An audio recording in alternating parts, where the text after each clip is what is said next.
Historia de las doctrinas económicas. 11. 4. El sistema clásico. 1. Las características del clasicismo.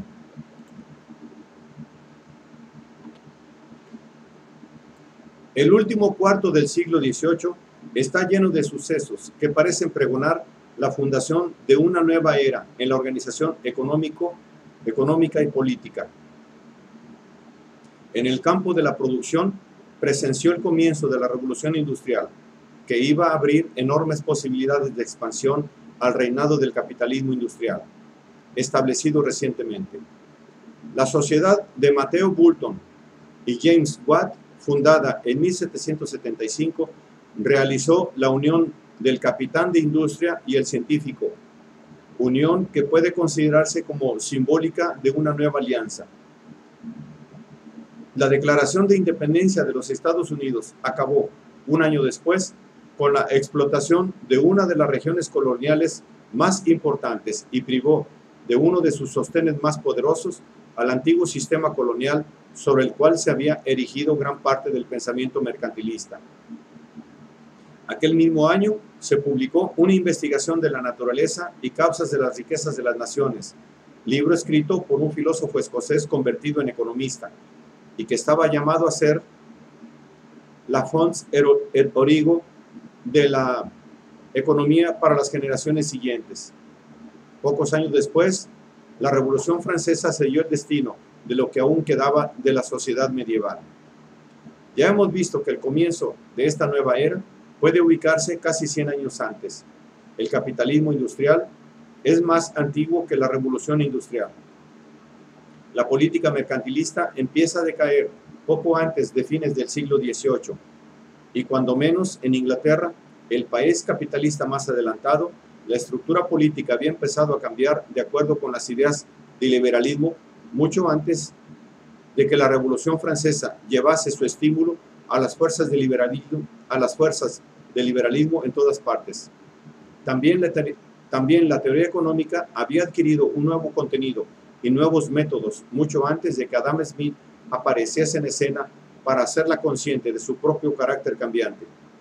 Puede justificarse, sin embargo, la opinión de que los 50 años en torno del final del siglo marcan un cambio social profundo, formas nuevas de producción, de relaciones sociales, de gobierno y de pensamiento social, que en su lucha contra las antiguas se habían desarrollado de una manera lenta y muchas veces vacilante. Avanzaban ahora finalmente, y debido a su espectacular progreso, las batallas anteriores fueron fácilmente olvidadas. En el campo de las ideas, el reflejo de los cambios económicos y políticos acusa una diferencia aún más notable que los cambios mismos. El pensamiento social toma conciencia de sí mismo y revela un conocimiento más completo que hasta entonces de la naturaleza del orden social que se estaba erigiendo ante sus ojos. Llegó a ser capaz de ver el conjunto de la estructura de aquel orden y las complejas interrelaciones de sus partes componentes. Las disciplinas sociales individuales se integran en una amplia filosofía social y cada una de ellas se sistematiza. Se recogen fragmentos diversos, se refinan y se juntan para formar un cuerpo de doctrina que posea consistencia interna. Este proceso se pone de manifiesto con claridad en el campo del pensamiento económico. Lo que el siglo había producido hasta entonces había sido confuso y accidental. Existieron anticipaciones brillantes, como la defensa de la libertad de comercio hecha por North. Hubo también tratados que desplegaban notable penetración en el proceso económico, como el ensayo de Cantillon y los principios de Stewart. Había habido un William Petty, cuyo genio logró formular el problema central del valor, y de la controversia sobre el dinero y el interés empezaban a surgir ciertas ideas comunes. Mas, a pesar de todo esto, no se había logrado mucho, y la confusión subsistía. Petty se preocupó, sobre todo, de las finanzas públicas. Sus otras aportaciones estaban ocultas bajo una masa de materiales menos importantes. El título del libro de Stewart era inadecuado, pues carecía del conocimiento de las leyes internas de los procesos sociales, y hasta el ensayo de Cantillon no era lo bastante sistemático para presentar al mundo un cuadro coherente del mecanismo económico. La hazaña suprema de Smith y de Ricardo consistió en poner orden en el estado todavía caótico de la investigación económica. A ese orden se le ha dado el nombre de sistema clásico. Las diferentes escuelas de pensamiento existentes entre los economistas posteriores han elegido este nombre por razones diversas. Algunas veces el calificativo clásico se aplica a las doctrinas del sistema para denotar la autoridad indiscutible y general que poseen. Otras veces se usa para dar importancia especial a las consecuencias de esas doctrinas en el campo de las políticas, y otras veces aún para distinguir el sistema de las escuelas críticas, por ejemplo, la romántica, que se desarrollaron después de él y que, para muchos economistas, representan cierta decadencia. Si quisiéramos resumir las características distintivas del análisis económico contenido en La riqueza de las naciones o en Los principios de Ricardo, tendríamos que destacar, ante todo, la penetración que revelan en el estudio del mecanismo económico de la sociedad moderna. Sus análisis dejan al desnudo, con extremado rigor, los principios subyacentes en el funcionamiento del sistema capitalista, así como el proceso histórico que lo produjo. A esto añadió Ricardo sus intentos de descubrir las tendencias de la evolución futura del sistema. En segundo lugar, este análisis se distingue también por haber sido el primero en reconocer explícitamente que los fenómenos sociales e incluso la historia obedecen a leyes propias que pueden ser descubiertas, lo que da a la obra de Smith y de Ricardo su carácter científico. Fue el conocimiento de una legalidad, sujeción a leyes, interior tan compulsiva en la economía capitalista, individualista, como lo habían sido en el feudalismo las formas extremas de reglamentación, que hayan sido limitados, como han dicho algunos críticos en su análisis técnico y en sus opiniones sobre la validez de las leyes particulares que descubrieron, no desdice la grandeza de su obra. Ellos enseñaron a los economistas posteriores la necesidad de un principio unificado para explicar los fenómenos económicos, de suerte que cada uno de ellos se relacione con los demás. Aprovechando los cimientos puestos por los fisiócratas, trataron de dar una idea completa del proceso económico. Es verdad que abstracta, pero que contenía la esencia de la realidad. Y aunque algunas partes del cuadro tengan que ser pintadas de nuevo, el resto conserva su valor. No es fácil determinar los límites cronológicos del sistema clásico, siempre que tengamos en cuenta la obra preliminar de los economistas ingleses a principios del siglo XVIII y de los fisiócratas franceses. Podemos hacer que su punto inicial coincida con la obra de Adam Smith. Es más difícil determinar su punto final. Algunos economistas pretenden que no ha terminado y que su tradición está viva en la obra de los pensadores más brillantes de la economía contemporánea. Sin embargo, esto parece ignorar por completo el cambio que tuvo lugar en el pensamiento económico de Inglaterra, ciudadela del clasicismo, a partir de las 2 primeras décadas del siglo XIX. Es cierto que el intento de Malthus por destruir los fundamentos del sistema ricardiano fracasaron y que los principios más importantes de la economía política clásica siguen gozando de considerable autoridad.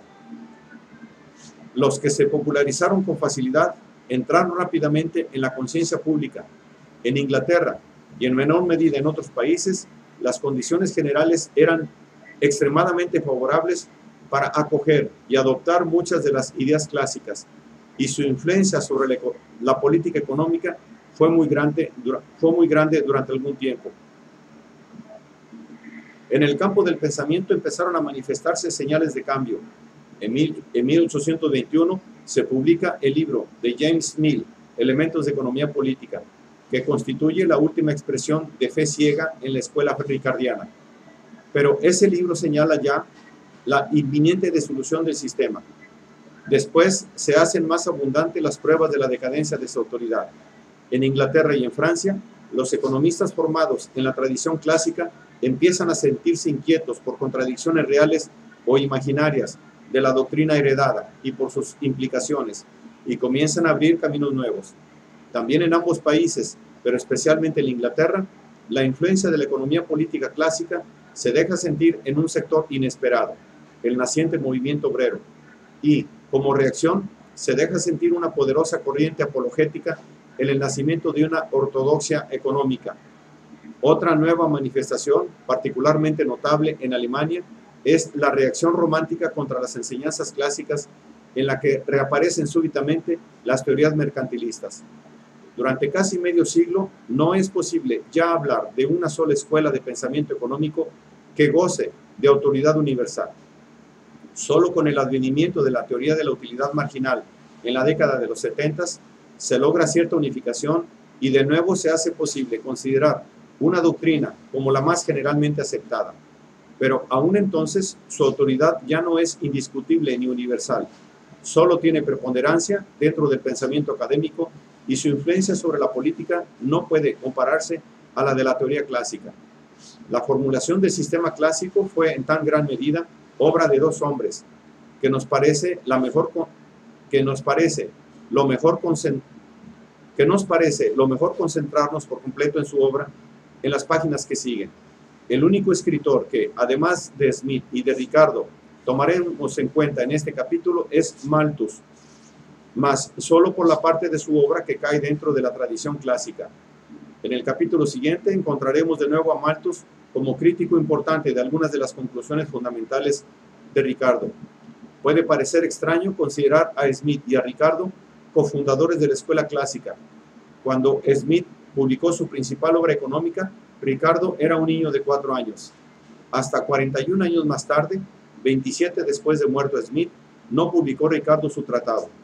Además, mientras Smith empezó como filósofo, Ricardo entró en el campo de la economía como negociante afortunado que después se hizo político. Aunque la edición definitiva de las obras de David Ricardo abarca 9 volúmenes, su obra principal es un delgado tomo, comparado con el grueso tratado de Adam Smith. Nada podría ser más diferente que sus planes, métodos y estilos, pero no obstante, todas esas diferencias, los puntos en que están de acuerdo son tan fundamentales que sus nombres irán por siempre unidos en la historia del pensamiento económico. 2. Adam Smith. Inciso A. Las fuentes.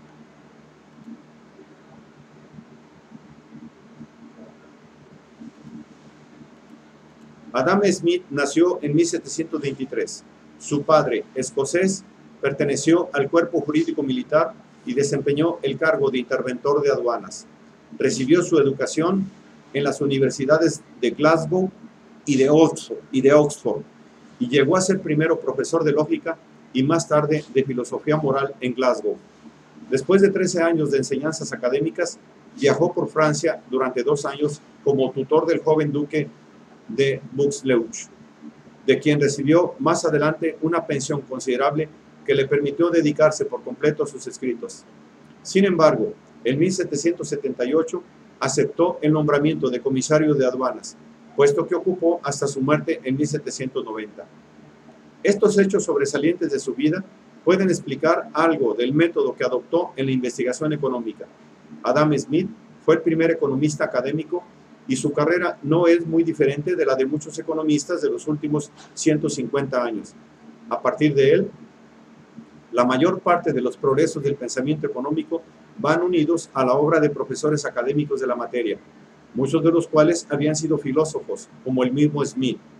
La influencia académica sobre este se advierte en el grado mucho más alto de sistematización del pensamiento que alcanzó en relación con sus predecesores. Cierto alejamiento de los negocios, aunque con conocimiento de ellos, casi parecía necesario en aquella fase del desarrollo del pensamiento económico para completar la transformación de la materia en una ciencia.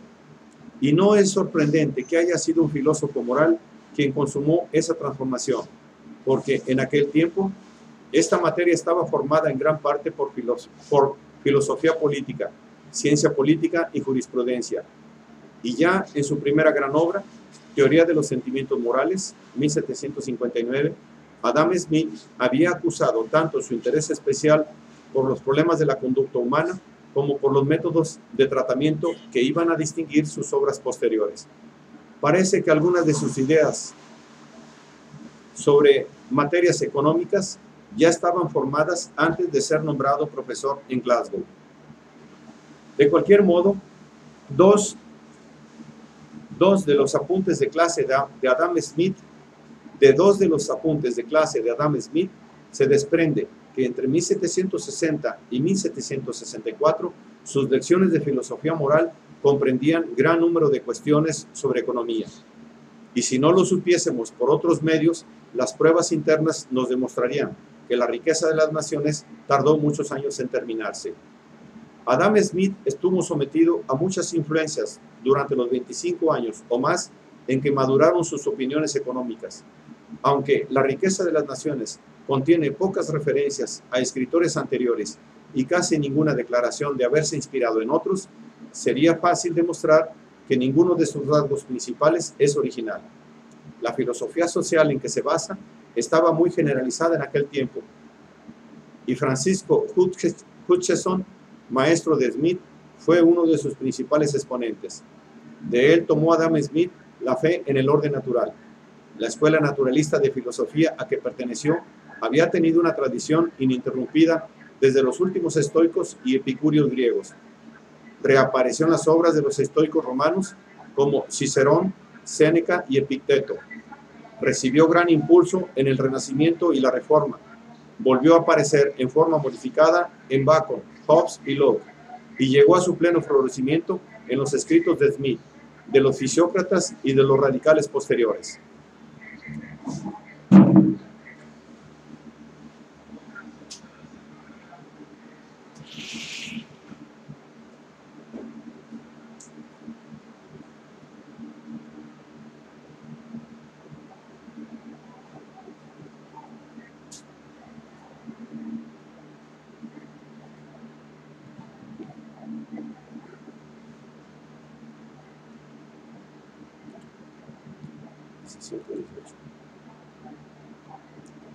No obstante, las profundas diferencias que hay entre ellas, esas escuelas pueden considerarse representativas de una sola línea de pensamiento. Su esencia es la confianza en lo natural, como opuesto a lo inventado por el hombre. Por el hombre, implica la creencia en la existencia de un orden natural intrínseco, como quiera que se le defina, superior a todo orden artificialmente creado por la humanidad. Sostiene que una organización social inteligente no tiene sino que actuar en la mayor armonía posible con los dictados del orden natural. Eso suponía una acción distinta en momentos diferentes, y las políticas que proponían los protagonistas en etapas diferentes parecen contradictorias, vistas retrospectivamente. Sin embargo, su característica común es el principio del cual derivan su autoridad, la superioridad de la ley natural sobre la humana. Ya hemos visto en las obras de los fisiócratas en qué dirección particular se desarrollaba la filosofía de la ley natural. A fines del siglo XVII, en Adam Smith encontraremos una tendencia similar. Es más difícil determinar la influencia de la doctrina económica fisiocrática sobre Smith. Indudablemente, conocía los escritos de la escuela y a muchos de sus principales expositores. La riqueza de las naciones contiene referencias, por lo menos, a dos fisiócratas eminentes, Quesnay y Mercier de la Rivière. Y el último capítulo del siglo IV está dedicado a la crítica de la fisiocracia. Además, a pesar de que él creía en lo contrario, Smith sustentó muchas opiniones muy parecidas a las de los fisiócratas, tanto en su adhesión al naturalismo como en su interés por el problema del excedente. Sigue un camino paralelo al de aquellos. Por otro lado, es sabido que la parte fundamental de este análisis ya estaba hecha antes de que hubiera tenido oportunidad de adquirir un conocimiento considerable de la fisiocracia.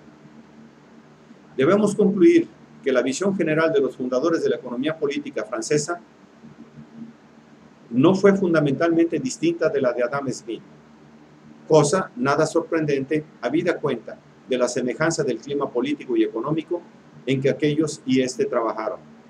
No puede ponerse en duda la deuda contraída por Smith con el pensamiento económico inglés que le precedió. Por ejemplo, en el ataque contra el mercantilismo se le anticiparon muchos. Ya hemos visto que hubo muchas opiniones contradictorias entre los escritores del siglo XVII y los furiosos ataques contra el proteccionismo lanzados por North no hubieran podido ser mejorados ni por el mismo Smith. En la teoría del dinero, que no trata con extensión ni con gran éxito, Smith debe mucho a Hume, Locke y Stewart. Este último parece haber inspirado también su interés histórico, aunque en vez de usar el método conjetural de Stewart, empleó con eficacia ejemplos realistas. De Petty y de Stewart, por no mencionar a otros, Smith tomó no solo los problemas de las finanzas públicas, sino también algunas de las soluciones.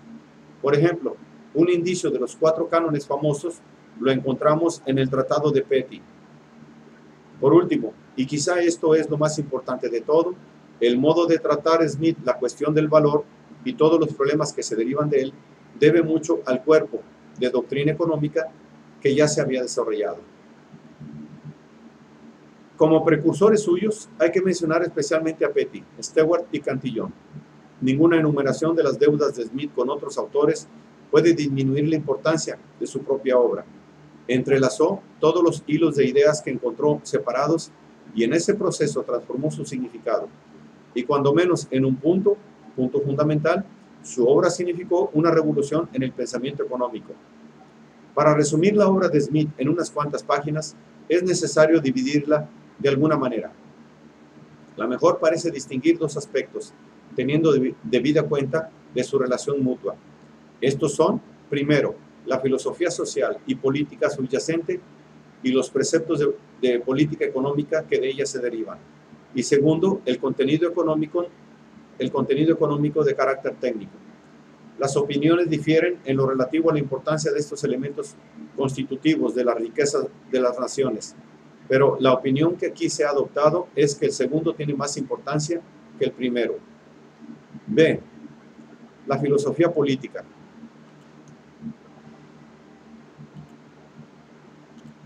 Los elementos filosóficos no están presentes en la superficie del análisis de Smith. La obra se divide en 5 libros que tratan respectivamente de los problemas de la producción, la distribución y el cambio del capital, de las diferentes políticas económicas que han seguido en diversas épocas distintas naciones, de los sistemas anteriores de economía política y finalmente de las finanzas públicas. Con excepción del brevísimo capítulo 2 del libro 1, no hay una parte especial independiente dedicada a estudiar el alcance de la investigación económica en relación con el estudio de la conducta humana en general. Ni hay ninguna mención explícita del sistema de filosofía del cual se derivan los principios económicos de Smith. Pero este sistema está muy de manifiesto e impregna todo el libro, más aún que a los escritos de los fisiócratas. Una y otra vez utiliza argumentos particulares para subrayar la suprema bondad del orden natural y señalar las inevitables imperfecciones de las instituciones humanas. Déjese a un lado las preferencias y las restricciones artificiales, dice, y se establecerá por sí solo el sencillo y vacío sistema de la libertad natural.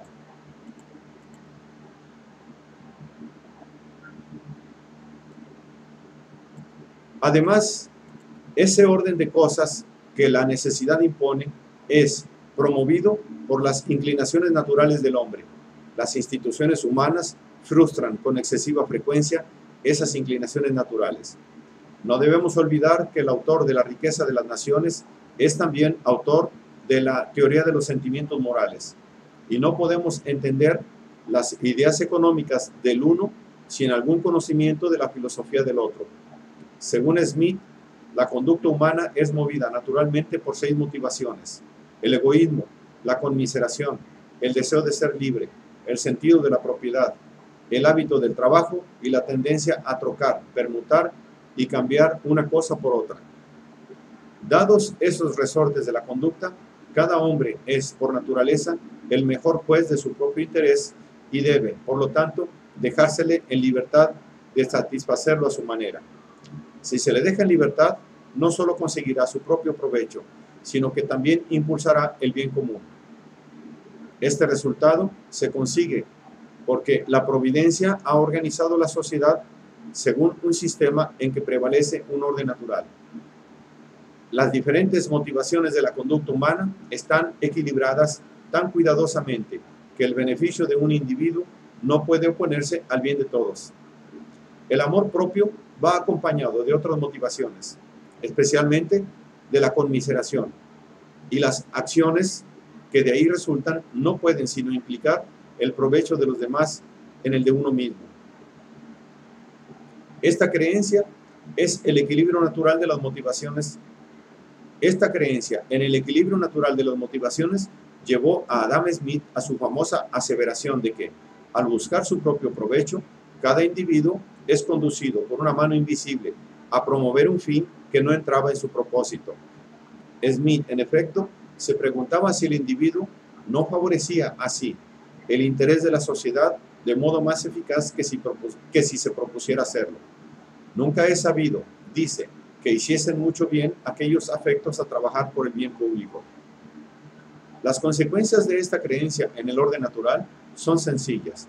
Pocas veces puede ser el gobierno más eficaz que cuando es negativo. Su intervención en los negocios humanos, por lo general, es dañina.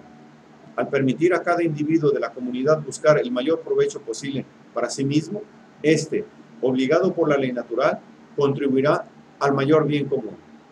El sistema natural solo conoce 3 deberes propios de gobierno que, si bien de gran importancia, son llanos y comprensibles para el entendimiento común. El primero es el deber de la defensa contra la agresión extranjera. El segundo, el deber de establecer una buena administración de justicia.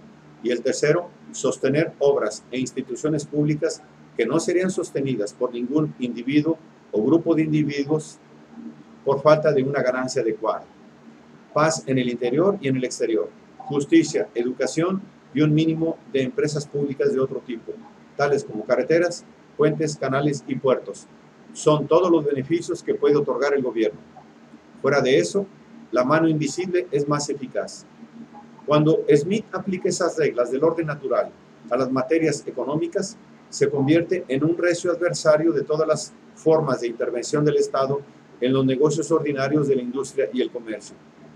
El equilibrio natural de las motivaciones opera con la mayor eficacia en los asuntos económicos.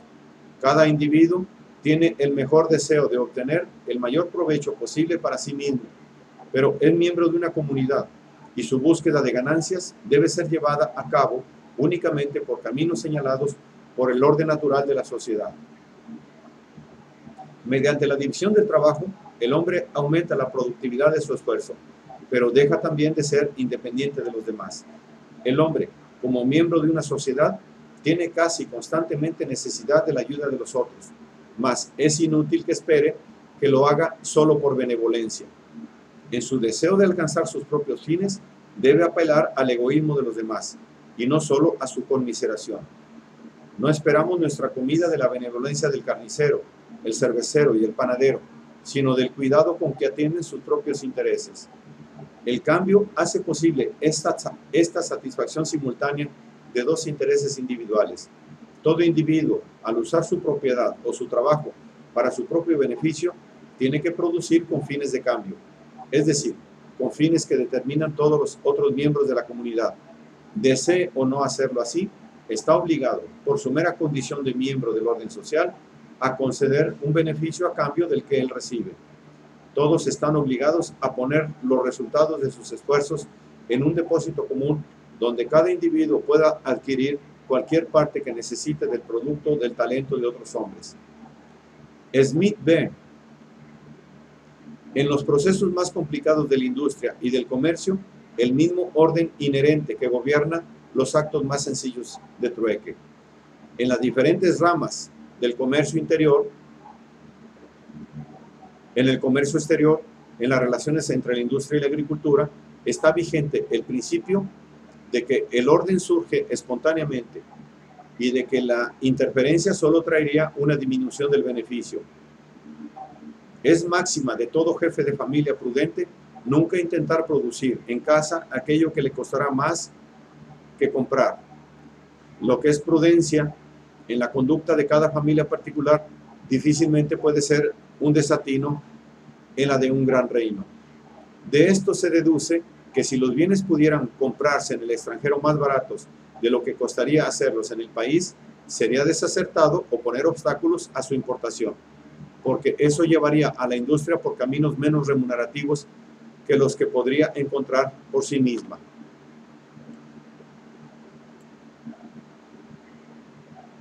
De nuevo, todas las medidas que el país tomara con intención de favorecer una industria o de suprimir otra, de estimular a la agricultura frente a la industria o viceversa, serían desacertadas. Los estímulos que llevaran a una industria más capital del que iría a ella de un modo natural y las restricciones encaminadas a alejar aparte o dejar el capital de una industria en la cual se emplearían, si no medieran dichas restricciones, estarían mal concebidos. No promoverían el bien social a que estaban destinados, ya que, entorpeciendo la búsqueda individual de la mayor ganancia posible, disminuirían también la ganancia común. Smith fue, pues, un campeón del dejar hacer, de mayor fuerza aún que los fisiócratas, porque aplicaba el principio sin fundarlo en la opinión de que la agricultura ocupaba una situación especialmente elevada. La universalidad de la teoría le dio su fuerza peculiar. Smith no se contentó con formular un principio abstracto. Su objetivo era destruir las condiciones reales que se oponían al principio. Aplicar los principios del naturalismo a la política económica implicaba la lucha contra la aún sólida estructura de la política mercantilista sobre el comercio exterior, contra el cúmulo de reglamentaciones industriales heredadas de los siglos anteriores y contra el intento de añadirles nuevos monopolios y privilegios. Entre las fuerzas que libertaron el comercio exterior inglés de las reglamentaciones, que suprimieron las prohibiciones, los impuestos excesivos de importación y los tratados comerciales respectivos, la obra de Smith ocupa un lugar prominente. Parte importante de dicha obra está consagrada a combatir lo que él llamaba el sistema mercantil. Smith no siempre acertó en sus análisis de las opiniones de los escritores mercantilistas, si bien su propia crítica de la política mercantilista fue de lo más penetrante y lúcida. Examinó uno por uno los métodos que se habían usado o se usaban aún para manipular el comercio exterior en beneficio de un país determinado, y los encontró ineficaces y dañinos.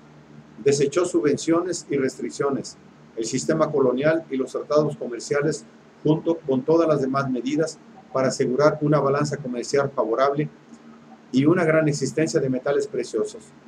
Demostró que no habían producido ningún beneficio para la comunidad, aunque hubieran acrecentado las ganancias de algunos sectores particulares de la industria y el comercio. De manera semejante, fueron condenadas las reglamentaciones de los salarios y el aprendizaje de todos los demás aspectos de la producción. El gobierno debiera negarse a establecer ningún privilegio económico especial y debiera actuar para destruir toda posición monopolista, ya fuera del capital o del trabajo, que los hombres hubieran obtenido por medio de una acción concertada. La conservación de la libre competencia, aún por la acción del Estado en caso necesario, era el principal deber de la política económica. Solo la competencia libre era congruente con la libertad natural, y solo ella podía asegurar que cada individuo obtuviera la plena recompensa a sus esfuerzos y sumara toda su aportación al bien común. Los resultados que siguieron a los esfuerzos de Smith fueron extraordinariamente rápidos y completos. La impresión de la riqueza de las naciones produjo en los hombres de negocios y en los políticos. La impresión que la riqueza de las naciones produjo en los hombres de negocios y en los políticos fue muy grande, pero aunque el apóstol del liberalismo económico hablaba con palabras claras y persuasivas, su éxito no hubiera sido tan grande de no haberse dirigido a un auditorio dispuesto a recibir su mensaje. Habló con la voz de la voz de los industriales que ansiaban acabar con todas las restricciones del mercado y de la oferta de trabajo, restos del anticuado régimen, del capital comercial y de los intereses de los terratenientes. Además, la clase de los capitalistas industriales aún no había madurado bastante para gozar de respetabilidad. Smith ofreció a esa clase una teoría que le proporcionaba lo que aún le faltaba. Por el análisis de la actividad económica sobre un fondo de filosofía naturalista, esta teoría dio a la conducta de los futuros líderes de la vida económica un sello de inevitabilidad. Reconocieron en el interés personal que Smith supone en el centro de la conducta humana el motivo que inspiraba su vida cotidiana de negocios y se sintieron encantados al saber que su deseo de ganancia ya no se consideraba egoísta. Desapareció el constante recelo de que el comercio fuera un pecado o indigno de un caballero. Estos residuos de ideas platónicas y canonistas fueron echados a un lado y el hombre de negocios se convirtió, en teoría, en lo que ya era en la práctica, el director del orden económico y político. Al basar la política económica en una ley natural que implicaba la no intervención del Estado, Smith dio también expresión teórica a los intereses esenciales de los hombres de negocios. El industrial veía enormes posibilidades de aumento de la producción y del comercio frustradas por embarazosas restricciones. La abolición de las reglamentaciones del Estado y de los monopolios quizá pudiera destruir privilegios particulares, pero favorecía a la clase más progresista de la comunidad y a la comunidad misma en general. Cuando Adam Smith lanzaba sus invectivas contra los políticos corrompidos, no hacía más que censurar un estado de cosas que conocía bien, los hombres de negocios. Cuando hacía ver que la mayor parte de las acciones del gobierno se encaminaban a impedir el progreso económico, no hacía sino decir una verdad que sus lectores ya conocían.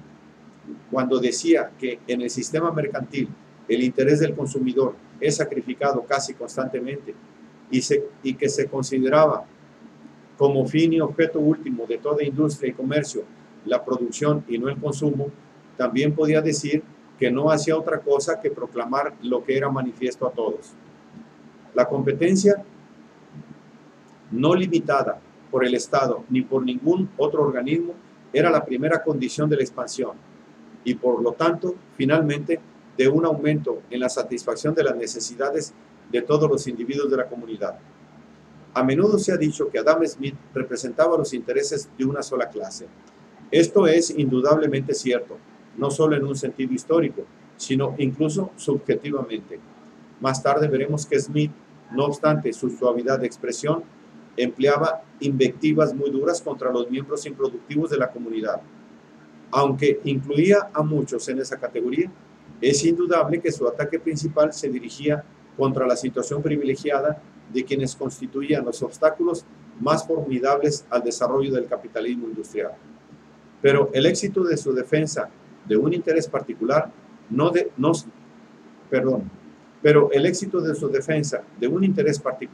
se debió al hecho de que al mismo tiempo era la defensa del bien común. Esto en sí mismo no es una garantía de beneficencia. El partidismo se había presentado muchas veces bajo el disfraz de benevolencia y justicia universales, pero esta vez la coincidencia de intereses no solo fue hábilmente preparada, sino que tenía una sólida base de verdad. El progreso económico dependía del establecimiento de la independencia del capitalismo industrial. Al contribuir a la creación de una estructura económica en que solo era posible la supremacía de la iniciativa privada, Adam Smith podía pretender con justicia que impulsaba el bienestar de la comunidad entera. Si en esa época sucedía lo mismo en otros países, es otra cuestión. Ya veremos que tardaron mucho tiempo en aparecer en otras partes escuelas ideológicas análogas. Hay buenas razones para decir que toda la doctrina del liberalismo económico, elaborada por Smith, no echó raíces tan rápidamente en otros países como en Inglaterra, porque las condiciones peculiares de Inglaterra en vísperas de la Revolución Industrial no se reprodujeron completamente en ellos. Cuando Smith escribía, Inglaterra era ya el país capitalista más avanzado del mundo. Con un gran capital acumulado, se preparaba a lograr y consolidar su preeminencia industrial sobre el resto del mundo. Aunque hasta a mediados del siglo siguiente, Inglaterra no pudo llamarse con verdad el taller del mundo, en tiempos de Smith empezaba ya a alcanzar esa posición, y la política que éste preconizaba iba encaminada a acelerar aquella tendencia. El ataque a las prácticas monopolistas dentro del país, hecho en beneficio de la expansión industrial, se convirtió en parte de la lucha general contra los privilegios, en armonía con gran parte del pensamiento político de la época. El asalto contra el proteccionismo podía también justificarse en términos de los intereses de los consumidores, quienes deseaban bienes más baratos, aunque lo dictasen igualmente los intereses de los manufactureros, que deseaban costos de producción bajos que les permitiesen hacerse con mercados para la exportación. La identificación de los intereses particulares con los generales encarnó en un sistema teórico que pretendía tener validez universal y que hacía participar a sus adeptos en una concepción especial de la sociedad y del Estado. Implicaba, sobre todo, que había una armonía de intereses de los individuos y de las clases, que solo podía ser perturbada por la adquisición de privilegios, los cuales eran resultado no meramente de las instituciones sociales, sino de acciones urdidas en desafío de la ley natural, es decir, la intervención política. Así, se situó al Estado, en parte, fuera y por encima de la sociedad. Su intervención en beneficio de los intereses de un sector era artificial. Si intervenía para crear privilegios, es que se le había manipulado ilegítimamente. La imparcialidad era su verdadera función. No era sino una pieza de la maquinaria destinada a ciertos fines muy limitados, que requerían los intereses de la sociedad en general, y no debía permitirse que esa maquinaria cayera en manos de un solo sector de ella. No desconocía Adam Smith el deseo de los individuos, incluidos los hombres de negocios, de crearse posiciones privilegiadas, pero sin embargo creía en la armonía de intereses, porque pensaba que posiciones privilegiadas solo podían sostenerse con la ayuda del Estado. Sin la intervención del gobierno para ayudarles y con una política activa dirigida a mantener la competencia, los que buscaban privilegios no tenían ningún poder. Smith, como los filósofos liberales posteriores, fue fundamentalmente un optimista. Atribuía a errores de gobierno los males sociales que veía en torno suyo.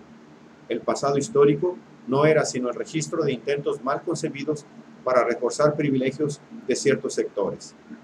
Elimínese estos y todo irá bien. Toda la obra de Smith suponía una fe grande en la posibilidad de libertar al Estado de la pesadilla de la influencia de los individuos y de las clases.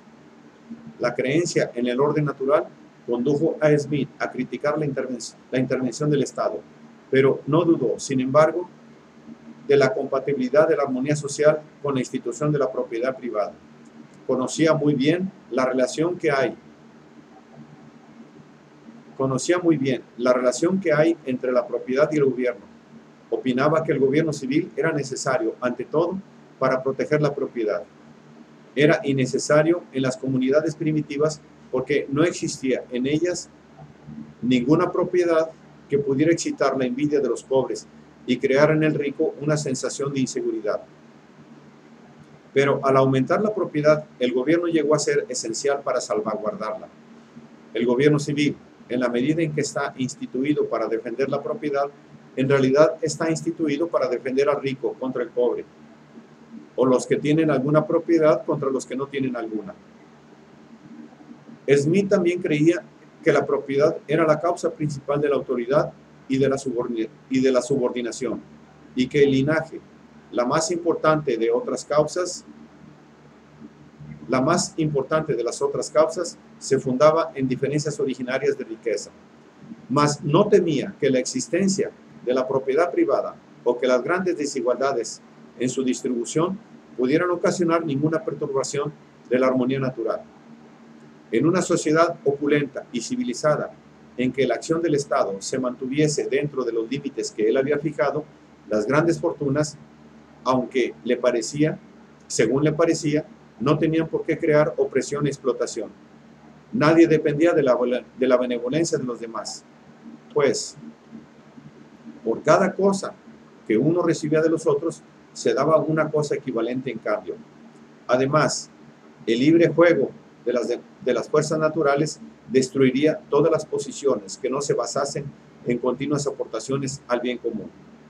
Otros filósofos políticos y otros economistas vendrían después a refinar y desarrollar estas opiniones de Adam Smith, y durante mucho tiempo siguieron siendo cualidades esenciales del pensamiento económico clásico, la teoría de la armonía y una visión optimista del desarrollo social. No obstante, el intento de Smith para ligar su análisis económico con su filosofía social no tuvo éxito completo. Su teoría económica, que constituía la base de la posición clásica, contenía elementos que, en otras manos, sirvieron para apoyar una concepción diferente de la sociedad y principios políticos distintos.